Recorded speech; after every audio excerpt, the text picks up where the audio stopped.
From the outside looking in, this small town looked like your typical quiet neighborhood. But behind closed doors, it was a nightmare.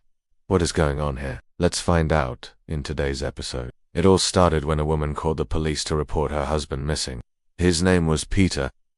He worked at the local supermarket, and he was supposed to be working his usual shift that day. It had been about 2 hours since he should have clocked off work. He didn't call or text, and that wasn't like him. Something must have happened. But where do you even start a missing persons investigation? The police first went to the supermarket and checked the CCTV footage. They wanted to see if Peter had left the store for some reason after his shift ended, but they were surprised to see he never clocked out. On that day, Peter never left the store, but how could he not be there after 2 hours? The staff said he must have gone to the bathroom. Sometimes he'd like to take long breaks and sit in his car. So the police went to check the security footage from the parking lot, but the footage was hazy and it did not show Peter leaving the store.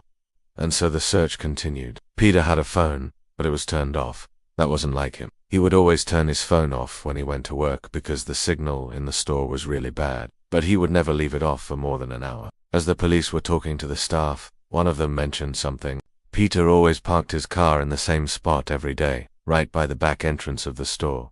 It was the perfect spot. No one ever parked there because it was right by a loading zone and the fire exit.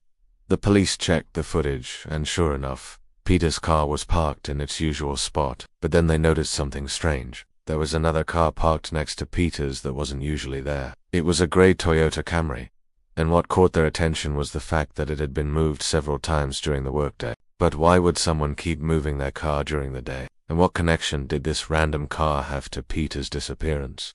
To solve this mystery, we need to go back a few weeks. The townspeople weren't exactly happy with the police. Their town was known for being safe. Nothing ever happened there. And now the police were turning up their little town, scaring everyone. Why were they doing this? To answer that question, let's get into the weeds. This small town was actually hiding a big secret. Even though nothing seemed to ever happen in this town, there were many crimes committed here, but they were all being covered up. This all started when the chief of police, Georgia, became friends with the mayor's son. His name was Alex. Alex was everything his father wanted him to be: smart, strong, and handsome. But, unfortunately, he made a huge mistake. He got arrested for dealing drugs. The police chief didn't want that kind of stain on the town. So he made a deal with the mayor. If the mayor promised to keep his son out of jail, he would keep quiet about all the crime happening in the town, from petty theft to vandalism to selling illegal substances. He knew about it all, but he chose to ignore it. And that brings us to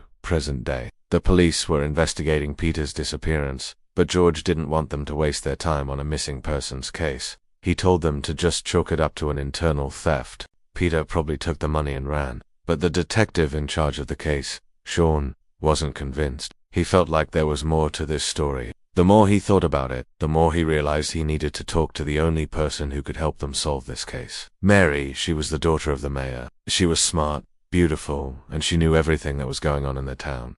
But the problem was, she hated the police. Her father had taught her to hate the police. When she heard about Peter's disappearance, she immediately knew what happened. Someone from the town messed up again. She needed to do something before the police found out the truth. She grabbed her laptop and started typing. Soon she had all the information she needed.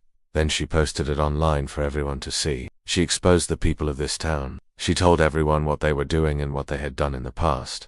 At first, people were angry. Why was she posting their secrets? But then they realized they couldn't do anything about it. The cat was out of the bag. The police saw the post and were shocked. Was all of this happening in their town? How did they not know about any of this? After they read the post, they immediately went to Peter's house. There was a key hidden under the mat. The police opened the front door and searched the house. They found nothing, but then they went to the basement and found Peter's body. He had been beaten to death. The police now had a murder on their hands. They had to find the killer and fast. They didn't want Mary to beat them to it. But who would want Peter dead? The police decided to go back to the beginning. They revisited the supermarket. Maybe someone there knew more than they were letting on. When they watched the security footage, they saw something they missed before. A man entered the store and walked directly towards Peter. He was wearing a blue jacket and a black hoodie. He talked to Peter for a few seconds and then he left. They checked the employee roster that day and no one matched the description of the man on the camera.